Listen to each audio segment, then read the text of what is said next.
ओडिशा के बालासोर में हुई नमस्कार, मैं रवीश कुमार। ओडिशा के बालासोर में हुई रेल दुर्घटनाओं से पूरा देश स्तब्ध है। 2 यात्री गाड़ियां और एक मालगाड़ी के दुर्घटनाग्रस्त होने के कारण 260 से अधिक लोगों की मौत हो गई है और घायलों की संख्या करीब 1000 बताई जा रही है। इनमें से कई गंभीर रूप से भी घायल हैं। कहा जा रहा है कि यह दुर्घटना भारत की रेल दुर्घटनाओं के इतिहास की भयंकर दुर्घटनाओं में से एक हो सकती है। हावड़ा से चेन्नई जाने वाली शालीमार चेन्नई कोरोमंडल सुपरफास्ट एक्सप्रेस शानदार ट्रेन के रूप में मानी जाती है। यह वो ट्रेन है जिसने सही मायने में पूरब और उत्तर को दक्षिण से जोड़ा है। इस ट्रेन की रफ्तार और रूट की खूबसूरती को लेकर लोग खूब बातें किया करते थे। इसलिए यह दुर्घटना केवल उस वक्त सवार लोगों की जिंदगी के साथ नहीं हुई है, उन लोगों के साथ भी घट गई है जो इस ट्रेन के यात्री रहे हैं। उनकी कल्पनाओं में किसी खूबसूरत परी की तरह आबाद कोरोमंडल सुपरफास्ट को इस हाल में देखना उन सभी के होश उड़ गए होंगे जिन्होंने कभी इस सुपरफास्ट से सफर किया है। बालासोर में हुई दुर्घटना में एक और ट्रेन हादसे का शिकार हो गई।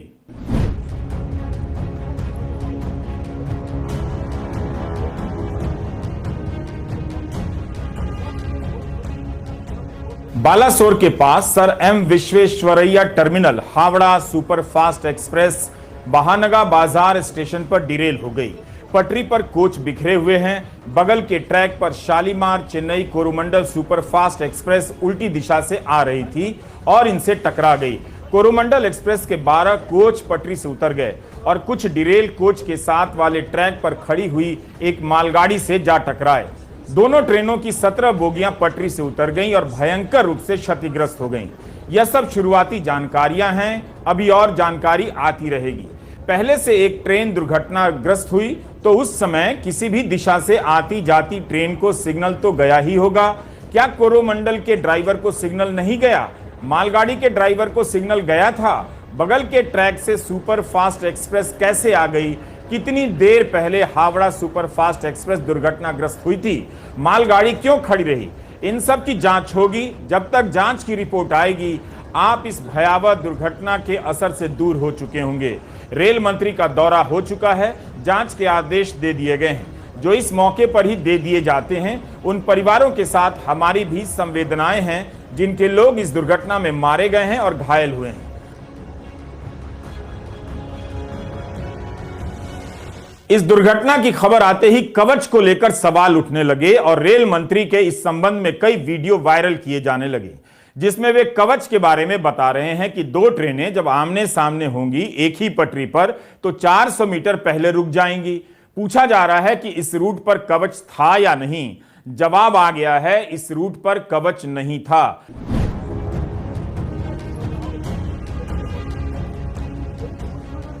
रेलवे के प्रवक्ता अमिताभ शर्मा का मीडिया में बयान है कि इस रूट पर ही कवच नहीं है। बताइए ये कितना महत्वपूर्ण रूट है और यहां कवच तक नहीं। कोरोमंडल सुपरफास्ट एक प्रतिष्ठित ट्रेन है, इसमें कवच नहीं।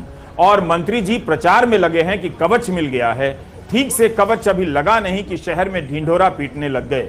अगर कवच इस रूट पर होता तो शायद आज 260 से अधिक लोग नहीं मारे जाते। ट्रेनों की टक्कर को रोकने के लिए दुनिया भर में कई टेक्नोलॉजी हैं। कई साल से हम लोग इस पर सुनते आ रहे हैं कि टक्कर रोकने के यंत्र लगाए जाएंगे। इनकी कोई सूचना नहीं होती है। अब बस कवच कवच होने लगा है। इस कवच का हाल आगे बढ़ने से हम पहले ही आपको बता देना चाहते हैं। 11 अक्टूबर 2022 की टाइम्स ऑफ इंडिया में इंडियन इंस्टीट्यूट ऑफ साइंस की तरफ से रेल टेक्नोलॉजी के सलाहकार ललित त्रिवेदी का बयान छपा है। उन्होंने कहा है कि कुछ ट्रेनों में कवच लगा देने से नई टेक्नोलॉजी पूरी तरह काम नहीं करेगी। पूरे रेल नेटवर्क को इससे जोड़ना होगा। 15,000 लोकोमोटिव और सेल्फ प्रोपेल्ड ट्रेनें हैं, 70,000 किलोमीटर रेल रूट है, 7,000 रेलवे स्टेशन हैं और 15,000 लेवल क्रॉसिंग हैं। इन सबको कवच सिस्टम से जोड़ने में करीब 1 लाख करोड़ का खर्च आएगा। जिस रूट पर भारत के इतिहास की भीषण रेल दुर्घटना हुई है उस पर कवच नहीं है। क्यों नहीं है इसे समझना जरूरी है। 70,000 किलोमीटर के रेल नेटवर्क को कवच के तहत लाने में 1 लाख करोड़ का खर्चा बताया जाता है। क्या आप जानते हैं कि सरकार ने अभी तक इस पर कितना पैसा दिया है? 2022-23 में कवच के लिए मात्र 273 करोड़ का बजट प्रावधान था। उसके पहले के वित्त वर्ष में 133 करोड़ का ही। जबकि इस पर खर्च आना है 1 लाख करोड़ का। आप खर्च कर रहे हैं 500 करोड़ भी नहीं, और दिन रात प्रोपेगेंडा ऐसे कर रहे हैं जैसे कवच लागू हो गया है और रेल सुरक्षित हो गया। काम शुरू होते ही प्रचार ऐसे होता है जैसे काम खत्म हो चुका है।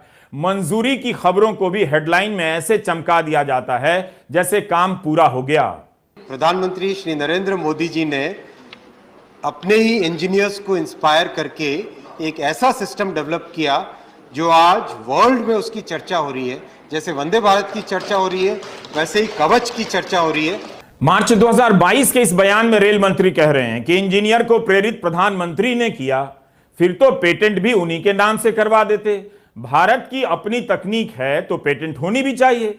इस कवच के बजट का हाल आपने देखा, इसे मंत्री जी नहीं बता रहे हैं, मगर इस पर जरूर जोर देंगे कि प्रधानमंत्री ने इंजीनियर को प्रेरित कर सिस्टम बनवा दिया।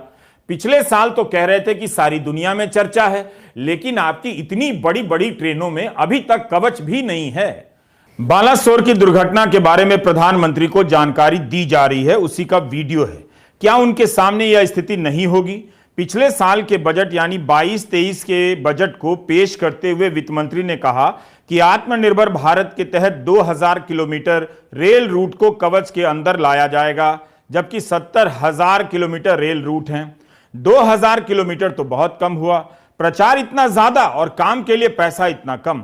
कितने साल से टक्कर को रोकने के यंत्रों को लगाने की बात हो रही है।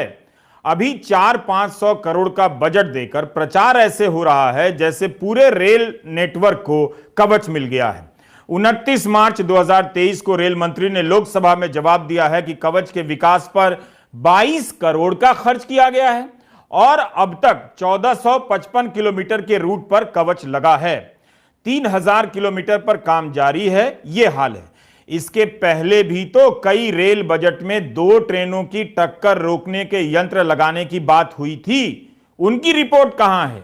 पीआईबी ने 2003 में एंटी कोलिजन डिवाइस के बारे में लिखा है। तब रेल राज्य मंत्री बंडारू दत्तात्रेय ने हैदराबाद में 400 किलोमीटर लंबी रेल लाइन का परीक्षण किया था। वाजपेयी सरकार की बात है। अब तो इस तरह कवच कवच किया जा रहा है जैसे ये टेक्नोलॉजी पहली बार देखी सुनी गई है। इसके पहले कोई टेक्नोलॉजी नहीं थी। 2 जून को अश्विनी वैष्णव बीजेपी के मुख्यालय में प्रेस कॉन्फ्रेंस कर रहे थे। कह रहे थे कि शॉर्टकट की राजनीति देश का नुकसान करती है।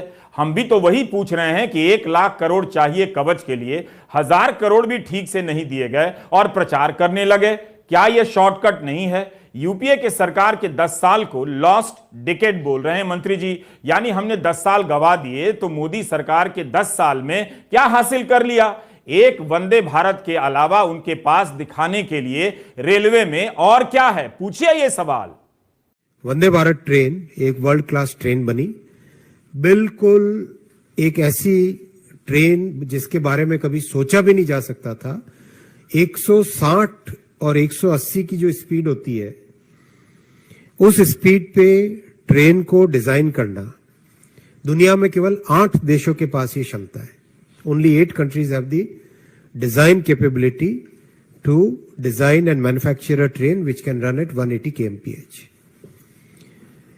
We have joined that very exclusive group of countries जो कि इतनी कॉम्प्लेक्स मशीन को डिजाइन कर सकते हैं, सक्सेसफुली डिजाइन कर सकते हैं। डिजाइन की बात एक है, आत्मनिर्भर भारत की बात है ये।